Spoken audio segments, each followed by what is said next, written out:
नमस्कार साथियों, मैं आपका दोस्त अमन जोशी स्वागत करता हूं अपने YouTube channel Joshi sir academy में। तो साथियों, जैसा कि आपको बताया गया था कि जल्द ही उत्तराखंड सब इंस्पेक्टर के रिगार्डिंग आपका एक विषय जो है जीएस में मैं लेके आऊँगा, और जीएस हिंदी और उत्तराखंड ये विषय मैं पढ़ाऊँगा, और आपको मोहित सर जो पढ़ाएंगे वो मैथ और रीजनिंग पढ़ाएंगे। ठीक है साथियों। और हाँ, इसी के साथ एक ही चीज़ और बता दूँ आपको, जल्द ही हमारे यहाँ जो ये YouTube चैनल है, इस YouTube चैनल पे एक टेस्ट सीरीज़ शुरू हो गई। वो टेस्ट सीरीज़ में क्या होगा, एक तो उत्तराखंड एसआई की टेस्ट सीरीज़ होने जाएगी जो कि फ्री ऑफ कॉस्ट रहेगी। इसका आपका कोई चार्ज नहीं रहने वाला, और ये टेस्ट पेपर आएगा शनिवार को। क्लियर है। और संडे में इसका आपका रिजल्ट मिलेगा, या कहूँ तो सॉल्यूशन वीडियो मिलेगी। ठीक है। सॉल्यूशन जो वीडियो मिलेगी वो संडे में आएगी। ठीक है। नेक्स्ट, और जो आपका 100 नंबर की एग्ज़ाम है, चाहे वो आबकारी हो, आबकारी प्रवर्तन सिपाही हो, चाहे आपका उत्तराखंड हाई कोर्ट की हो जिसमें 140 नंबर की पेपर है। ठीक है। तो इन सभी के लिए जो होगा, बुधवार को टेस्ट पेपर आएगा। वीक में आपके 2 टेस्ट पेपर ऐसे होंगे। क्लियर है। तो ये फ्री ऑफ कॉस्ट है, इसका कोई चार्ज नहीं है।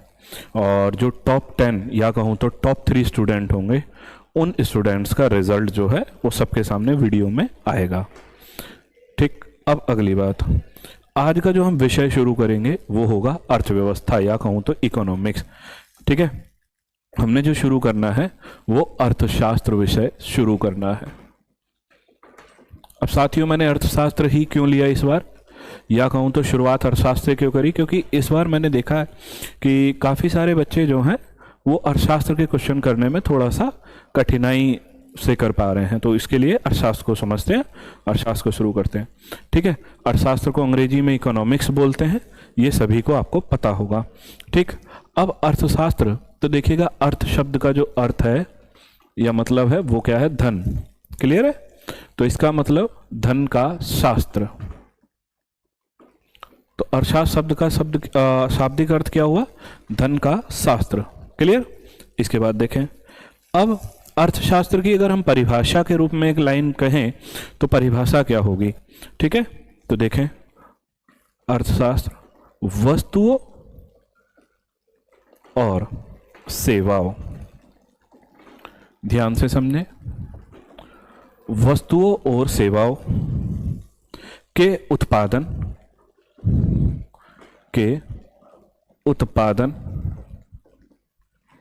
कॉमा वितरण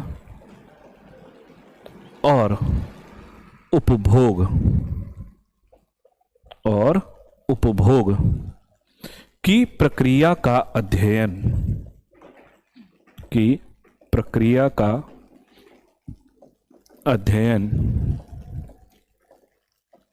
क्या कहलाएगा, अर्थशास्त्र कहलाएगा।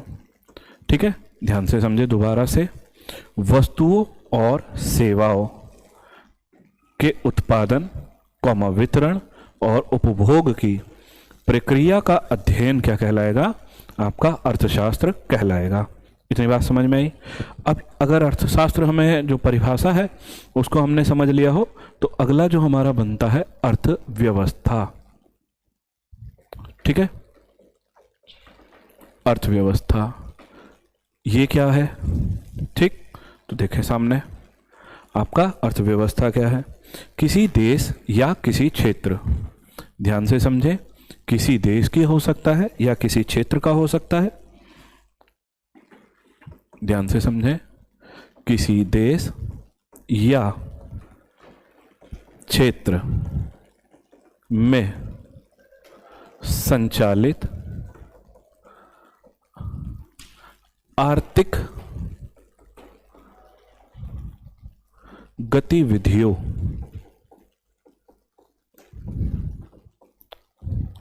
या ऐसे करें, किसी देश या क्षेत्र में आर्थिक गतिविधियों को संचालित करने के लिए करने के लिए अपनाए जाने वाले नियम क्या कहलाएंगे? अर्थव्यवस्था कहलाएंगे। देखिएगा, ये तो मैं थ्योरेटिकल इसलिए लिखवा रहा हूँ, कभी थ्योरी भी आपका एग्जाम में एग्जामिनर क्वेश्चन की फॉर्म में पूछ ले, लेकिन इसको कैसे सॉल्व करना है या कैसे इसको ध्यान रखना है वो थोड़ा सा देखें कि किसी देश का हो सकता है या किसी क्षेत्र की हो सकती है। आर्थिक जो गतिविधियां हैं उनको संचालित करने के लिए, उनका चलाने के लिए अपनाए जाने वाले जो भी नियम होंगे, कानून होंगे, उनको क्या बोलेंगे? अर्थव्यवस्था बोलेंगे। ठीक है, इतनी बात समझ में आ गई। अब अगला होता है अर्थव्यवस्था के टाइप, कि अर्थव्यवस्था के प्रकार कितने हैं, है ना। तो अर्थव्यवस्था के प्रकार पढ़ते हैं। अर्थव्यवस्था के प्रकार, टाइप्स ऑफ इकोनॉमी। ठीक है, टाइप्स ऑफ इकोनॉमी। अब टाइप्स ऑफ इकोनॉमी जो है इसमें हम पढ़ें तो क्या क्या पढ़ना है अपने को, वो देखो।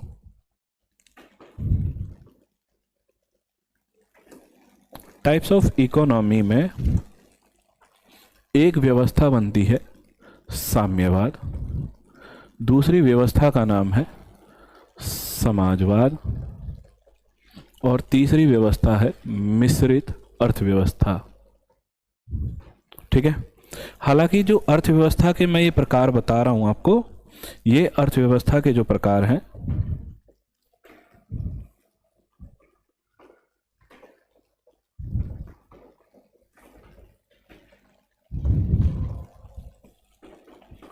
ऐसे समझना, दो आधारों पे बांट लेते हैं। स्वामित्व के आधार पर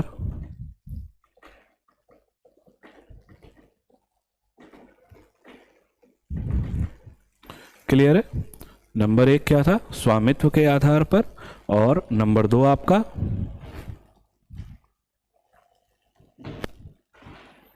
अंतर्राष्ट्रीय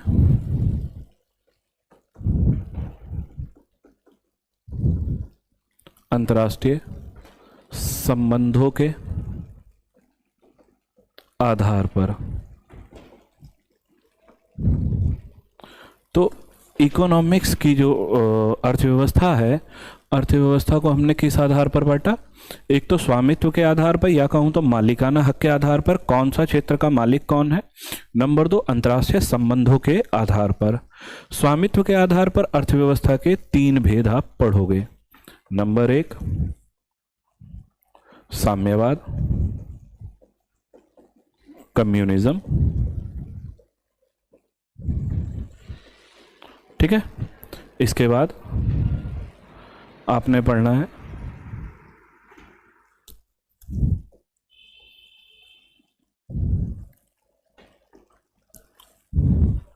मिश्रित अर्थव्यवस्था।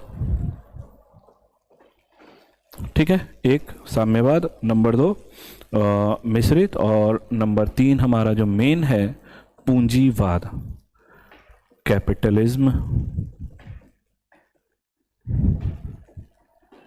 ठीक है, ध्यान रखना, साम्यवाद, पूंजीवाद और मिश्रित अर्थव्यवस्था या मिक्स्ड इकोनॉमिक्स। अब आते हैं अंतर्राष्ट्रीय संबंधों के आधार पर। ठीक है साथियों, तो अंतर्राष्ट्रीय संबंधों के आधार पर जो अर्थव्यवस्था का विभाजन है वो दो तरीके से होता है, एक खुली अर्थव्यवस्था और दूसरी बंद अर्थव्यवस्था। ठीक है, बंद अर्थव्यवस्था के तीन तरीके होते हैं, एक अल्पविकसित, नंबर दो विकासशील,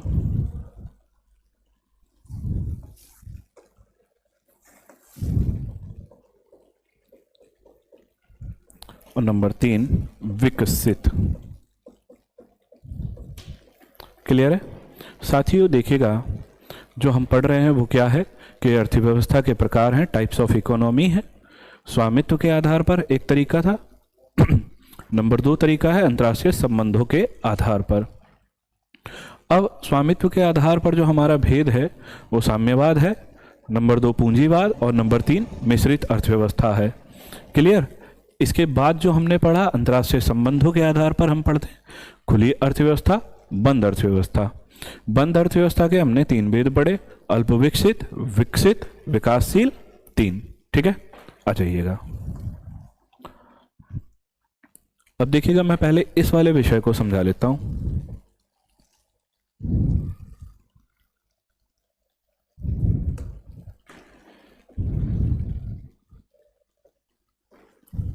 आपने यहां पे पढ़ा खुली अर्थव्यवस्था। तो साथियों, खुली अर्थव्यवस्था का जो हमारा विषय है उसमें क्या होता है, ठीक है, ध्यान रखने वाली बात होगी।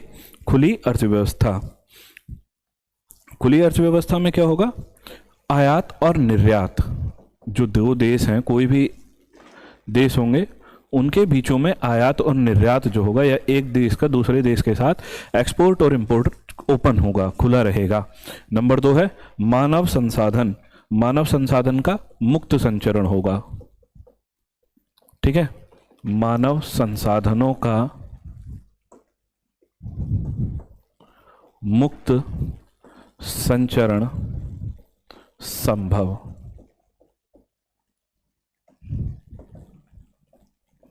क्या इतनी बात आपको समझ में आ गई साथियों? दोबारा से देखिएगा, अंतर्राष्ट्रीय संबंधों के आधार पर हमने अर्थव्यवस्था को 2 भागों में बांटा, एक खुली अर्थव्यवस्था, नंबर 2 बंद अर्थव्यवस्था। बंद अर्थव्यवस्था के 3 भेद हैं, अल्प विकसित, विकासशील और विकसित अर्थव्यवस्था। ठीक है, खुली अर्थव्यवस्था क्या है, जिनमें आयात और निर्यात संभव हो और मानव संसाधनों का मुक्त संचरण हो। ठीक है, इसके बाद अल्प विकसित अर्थव्यवस्था। देखिएगा, अल्प विकसित अर्थव्यवस्था में क्या होगा, जिस देश की अर्थव्यवस्था कृषि पर निर्भर हो, जिस देश की अर्थव्यवस्था कृषि पर निर्भर हो, तो वो क्या होगा, अल्प विकसित देश का, या कहूं तो अल्प विकसित अर्थव्यवस्था वाला देश होगा। जैसे साउथ अफ्रीका के कंट्रीज लगा लीजिएगा, कोई सा भी, मैं कहूं चाड, नाइजर, इस तरीके के जो कंट्री हैं वो आपके कैसे कंट्री होंगे, अल्प विकसित अर्थव्यवस्था वाले कंट्री होंगे। नंबर 2 विकासशील अर्थव्यवस्था। इसमें क्या होगा, इसमें द्वितीय क्षेत्र या कहूं तो उद्योग पर निर्भर करेगी, लेकिन अभी उद्योग पूर्णतः विकसित अवस्था में नहीं होगा। अगर एग्जाम्पल के रूप में आप विकासशील अर्थव्यवस्था में रखेंगे तो आप भारत को रख लीजिएगा, भारत और ब्राजील। क्या इतनी बात समझ में आई? थर्ड जो हमारा है वो थर्ड है विकसित अर्थव्यवस्था। विकसित अर्थव्यवस्था का मतलब है जिसमें उद्योग और सेवा दोनों ही हो, उद्योग और सेवा दोनों ही हो। वहां पे उद्योग जो होगा, इस जगह पे जो जिन देशों की अर्थव्यवस्था विकसित होगी तो उन देशों की में क्या होगा, उद्योग और सेवा दोनों ही होंगे। ठीक है, जैसे यूएसए, ब्रिटेन, इस टाइप के जो कंट्री हैं वो कैसे होंगे, विकसित अर्थव्यवस्था वाले कंट्री होंगे।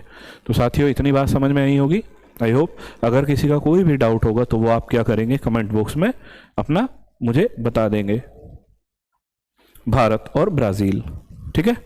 चलो, अल्प विकसित हो गया, ठीक।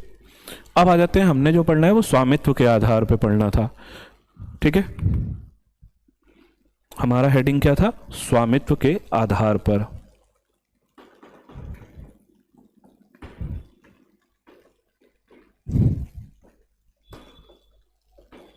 स्वामित्व के आधार पर अर्थव्यवस्था।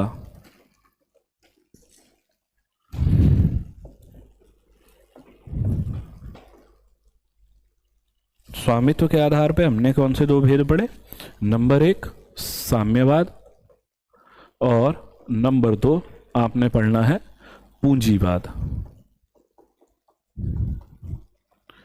कैपिटलिज्म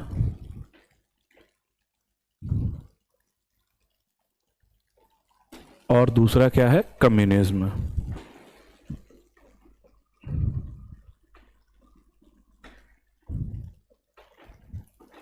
इतना क्लियर हुआ? अब यहां से देखते हैं कैपिटलिज्म और कम्युनिज्म।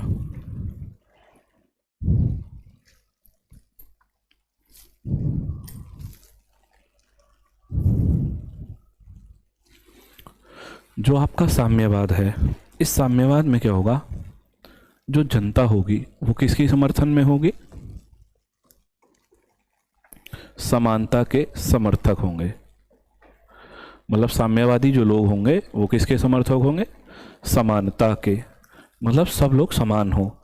लेकिन जो पूंजीवाद होगा, इस पूंजीवाद में क्या होगा? ये लोग स्वतंत्रता के समर्थक होंगे।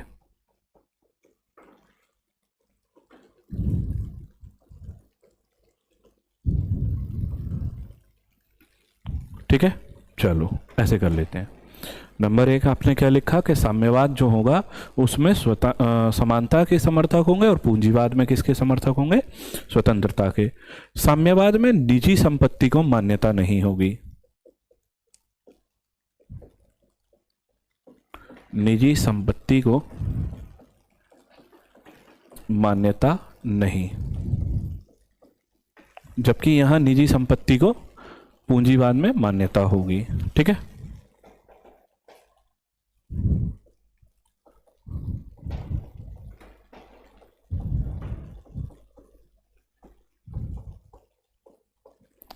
क्लियर हुआ?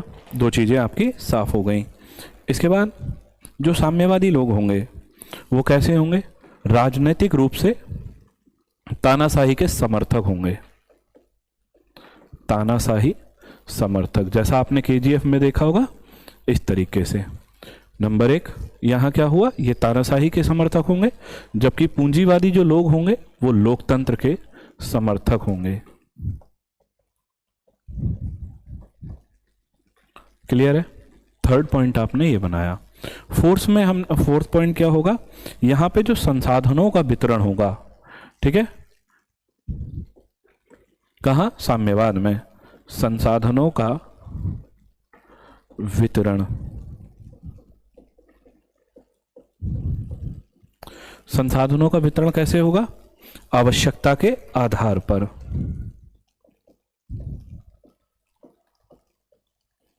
आवश्यकता के आधार पर। जबकि पूंजीवाद में संसाधनों का वितरण कैसे होगा? योग्यता के आधार पर।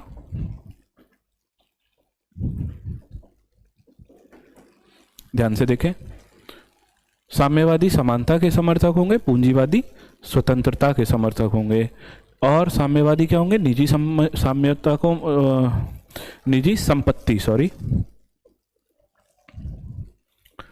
संपत्ति को मान्यता देते हैं ये लोग, नहीं देते। और वहां पूंजीवाद में निजी संपत्ति को मान्यता मिलेगी। ठीक है, साम्यवादी तानाशाही के समर्थक होंगे, जबकि पूंजीवादी लोग जो होंगे वो लोकतंत्र के समर्थक होंगे। क्लियर है? इसके बाद स्वामित्व के आधार पे जो साम्यवाद है, उस साम्यवाद में क्या होगा? संसाधनों का जो वितरण होगा वो आवश्यकता के, जरूरत के आधार पर होगा। जबकि पूंजीवाद में जो संसाधनों का जो वितरण है वो योग्यता के आधार पर होगा। जितना जो लोग योग्य है, जो व्यक्ति योग्य है, उसके पास उतना ही धन होगा। ठीक है, अगला है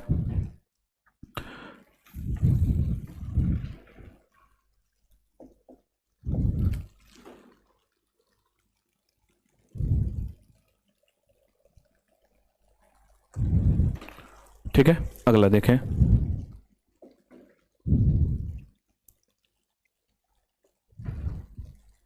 अब साम्यवाद में क्या होता है? इनमें हिंसा का समर्थन होगा।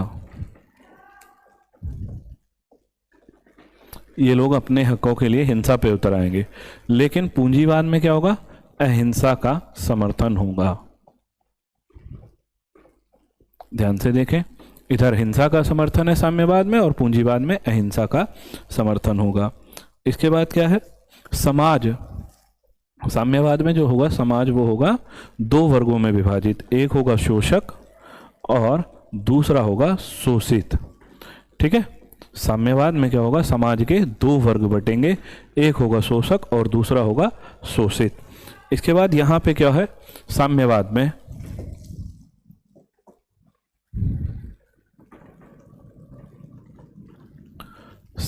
में धर्म को मान्यता नहीं। ध्यान से समझें, साम्यवाद में धर्म को मान्यता नहीं। और धर्म की जो तुलना है वो किससे की गई है? अफीम से की गई है। ध्यान से समझें कि आपसे पूछा जाएगा एग्जाम में कि किन लोगों ने, साम्यवादियों ने या समाजवादियों ने, धर्म की तुलना अफीम से की है? तो किसने की है? साम्यवादियों ने। और धर्म को मान्यता किस में नहीं मिलती? साम्यवाद में या पूंजीवाद में? तो साम्यवाद में। इसके बाद अगला जो बनता था समाजवाद। समाजवाद में कैपिटलिज्म में क्या होगा, धर्म जो होगा वो व्यक्तिगत विषय होगा। धर्म कैसा होगा, व्यक्तिगत विषय। क्लियर है। अगला पॉइंट। अच्छा, इस साम्यवाद के जो मुख्य विचारक हैं वो मुख्य विचारक कौन हैं? मुख्य विचारक हैं साम्यवाद के कार्ल मार्क्स। क्लियर है। साम्यवाद के मुख्य विचारक कौन होंगे? Karl Marx. और समाजवाद के मुख्य विचारक कौन होंगे? तो एडम स्मिथ। क्लियर है, एडम स्मिथ। और इस एडम स्मिथ ने कौन सी पुस्तक लिखी है? तो wealth of nation. Wealth of nation. और कार्ल मार्क्स ने कौन सी पुस्तक लिखी हुई है? तो ध्यान रखें, दास कैपिटल और कम्युनिस्ट मैनिफेस्टो। क्लियर है। देखिएगा, तो साथियों ये था हमारा साम्यवाद और समाजवाद। इसके बाद धर्म, साम्यवाद में क्या होता है, धर्म को मान्यता नहीं होगी, जबकि समाजवाद में धर्म को व्यक्तिगत विषय माना गया है। ठीक है, ये सारा हमने यहां से निपटा दिया।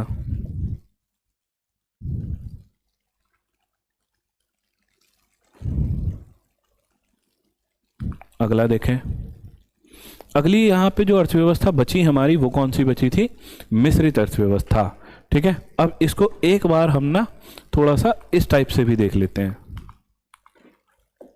देखो, साम्यवाद, समाजवाद और मिश्रित अर्थव्यवस्था। मिश्रित अर्थव्यवस्था, समाजवाद अर्थव्यवस्था और साम्यवाद। साम्यवाद में क्या होगा, टोटल कंट्रोल किसके हाथ में होगा? प्राइवेट सेक्टर के हाथ में होगा। समाजवाद में गवर्नमेंट के हाथ में होगा, जबकि मिश्रित में प्राइवेट प्लस गवर्नमेंट दोनों के हाथ में होगा। ठीक है, जो संसाधनों का स्वामित्व है, मालिकाना हक है, यहाँ प्राइवेट सेक्टर के पास होगा, समाजवाद में गवर्नमेंट के पास होगा, मिश्रित में दोनों के पास होगा। तो कि ऐसा कोई अगर एग्जाम्पल कंट्रीज का, तो देखिएगा साम्यवाद में अगर आपने लेना है तो कोरिया ले सकते हैं, कोरियन कंट्री। समाजवाद में आपने जो लेना है वो आपने ले लेना है यूएसएसआर। साम्यवाद में आप यूएसए को भी रख सकते हैं, और मिश्रित अर्थव्यवस्था में आप भारत को कर सकते हैं। ठीक है, बेहतर रहेगा। यह आपका आज का टॉपिक था, अर्थव्यवस्था। तो साथियों देखिएगा, एक बार मैं पूरा दोबारा से समझा लेता हूँ। आज की क्लास में हमने पढ़ा क्या? सबसे पहला हमारा जो टॉपिक था, हमारा जो विषय था, हेडिंग था अर्थशास्त्र। अर्थशास्त्र, अर्थ का मतलब क्या था? धन। ठीक है, तो अर्थशास्त्र का मतलब क्या हुआ? धन का शास्त्र। अब हमने पढ़ना है अर्थशास्त्र है क्या? तो वस्तुओं और सेवाओं के उत्पादन, वितरण और उपभोग की प्रक्रिया का जो अध्ययन है वो क्या कहलाएगा? अर्थशास्त्र कहलाएगा। नंबर 2, अर्थव्यवस्था अब हमने पढ़ना है किसी देश या क्षेत्र में आर्थिक गतिविधियों को संचालित करने के लिए अपनाए जाने वाले जो नियम होंगे वह क्या कहलाएंगे? अर्थव्यवस्था कहलाएंगे। इसके बाद अर्थव्यवस्था के प्रकार आपने पढ़े।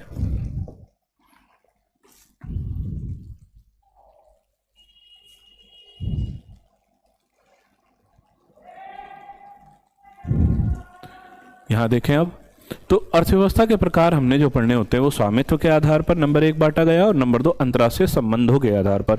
स्वामित्व के आधार पर 3 व्यवस्था पढ़ोगे, साम्यवाद, पूंजीवाद और मिश्रित। अंतर्राष्ट्रीय संबंध में 2 ही तरीके पढ़ोगे, खुली और बंद अर्थव्यवस्था। खुली अर्थव्यवस्था में एक्सपोर्ट इंपोर्ट हो रहा होगा दोनों देशों के मध्य या किन्हीं भी देशों के मध्य में, और अल्प विकसित में उसका जो व्यवस्था का जो आधार है अर्थव्यवस्था का वो कृषि होगा, विकासशील में उद्योग होगा, और विकसित अवस्था में दोनों ही होंगे, उद्योग और सेवा। ठीक है, इसके बाद ये आपने पढ़ लिया। ठीक, तो साथियों यदि अगर आपका कोई भी डाउट रहा हो, हालांकि मैंने डाउट्स रहने की संभावना रखी नहीं है, यदि आपका कोई भी डाउट हो तो आप अपना कमेंट में पिन कर सकते हैं, कमेंट बॉक्स में कमेंट कर सकते हैं। क्लियर हो गया? तो ये आज की थी पहली इकोनॉमिक्स की क्लास। कल जो आपका चैप्टर आएगी, जो अगली वीडियो आएगी, वो आपकी वीडियो आएगी मांग और आपूर्ति पर। ठीक है, इसके बाद थर्ड आपका होगा बैंकिंग। इस तरीके से मैं आपको कराऊंगा। पहली क्लास थी आपकी आज की अर्थव्यवस्था, दूसरी आपकी होगी मांग और आपूर्ति पर, और थर्ड होगा आपका